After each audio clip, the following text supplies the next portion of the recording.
In this video, we're going to learn about adding common elements to web pages to create a website, to pull these pages together into a single website.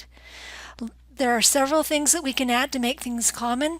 One is style, and inside the style, lots of different decisions to be made about what style is going to be common across a website.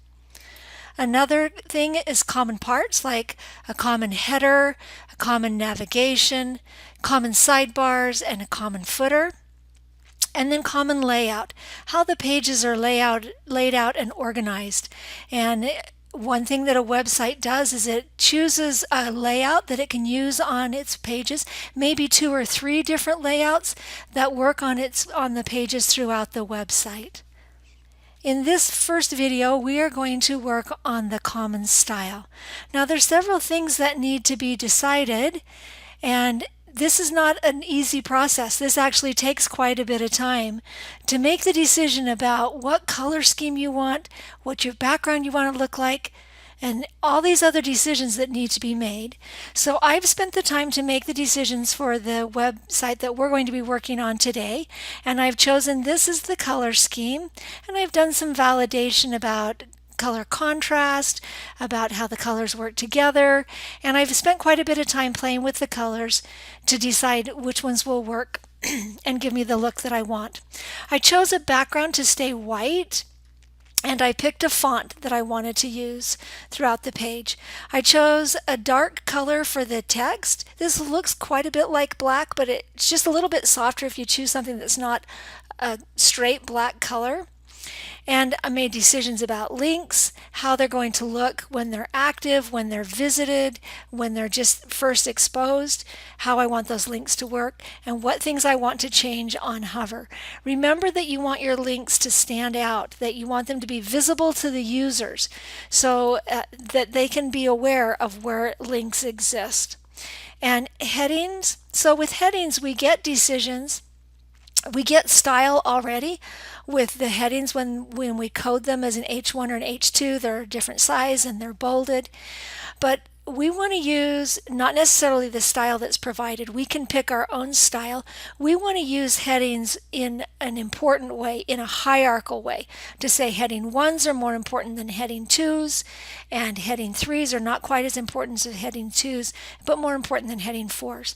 So we want to use them for importance and to identify the level of importance that they are, and not necessarily the style. So style is something, so we want to set them and then add the style to fit the way we want them to look. I'm going to set my margins to 0, not because I don't want any margins, but because I want to be able to manipulate them manually. And I've decided on a padding, top and bottom 0, and left and right 4%. So what I'm going to do now that I've made these decisions, I'm going to start incorporating them in the style sheet. And here in the style sheet.css already is the color scheme. And notice how I've added it in a comment, and that way it can just be at the top of the style sheet and I have access to those codes whenever I'm working in the style sheet. So I like keeping that at the top. A white background is default, so I don't need to add anything to that. This is not the default font, so I do need to add that, and I currently have it in the file, so it's in the resources file. And where is it? Right there. And so there it is in there, so I can code it in the style sheet using an @FontFace rule. And notice that when I use that URL, the CSS file is in the resources folder already, so I don't need to add resources to it. I just say where you are, you're already in the resources folder, where you are, look for this file, and it'll be able to find that. So I create the font face, but then in the body, because I want this to be throughout the web page, I'm going to set it up in the body, and I'm going to add this font family as my main font for the body. The next decision is text color, and again I want this throughout the website. So I'm also going to put it in the body. And then links. Now there are several different versions of links, and order actually makes a difference. So I want this to be common on A's, and the A link, and the A visited. So all of those can come first, and then after that I need the A hover, and this one's going to be different, so I'm giving it its own style rule. And if your others are not going to be different, if these are not going to be different, you give them individual style rules. And then the last one to add is the A active. So you want to decide about all of your links, how you want them to be. And the decisions that I made is that I want the color to be this lighter blue, so it'll stand out a little bit more.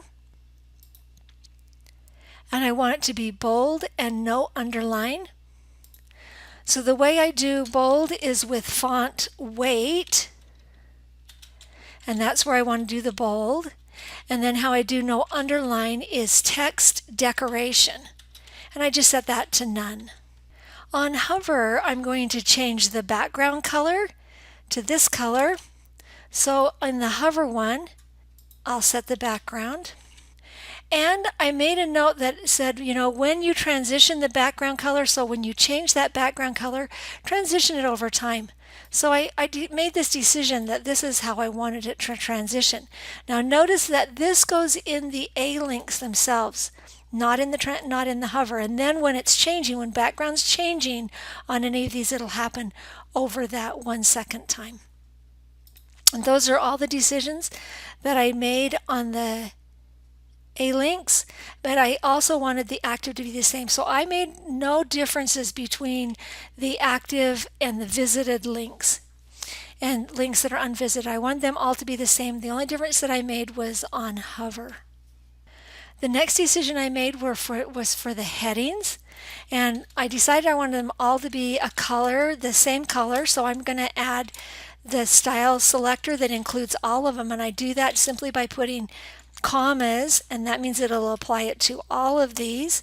And I want the color there to be that. So there I set the color on that. And then margin and padding, I'm going to set these in the body, and this will set the body's margin and padding, top and bottom to 0 and left and right to 4%. Okay, let's go see if this has made a difference on our web pages.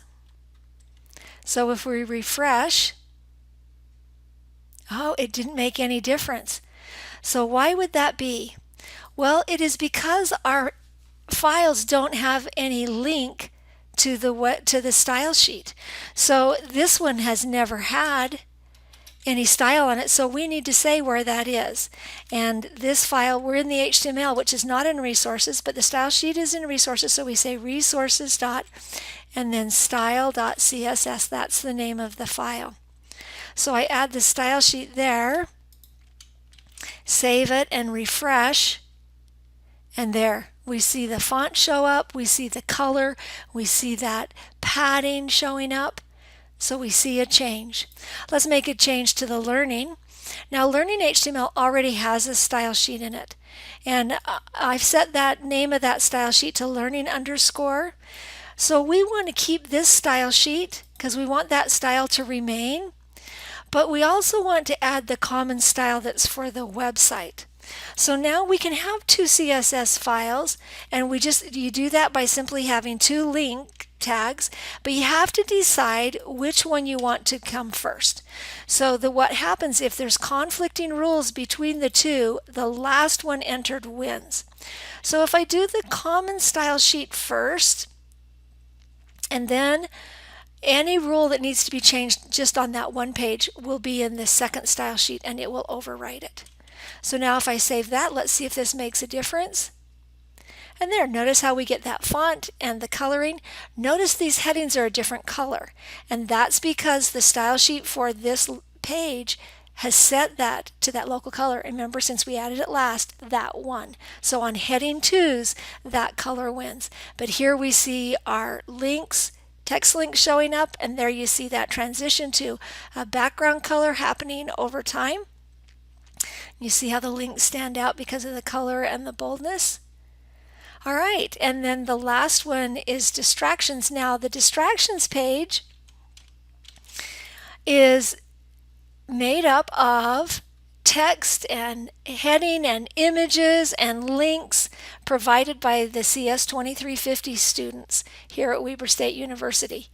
So notice how it picked up the style. So we've added all of that common style to all three of the pages in our website.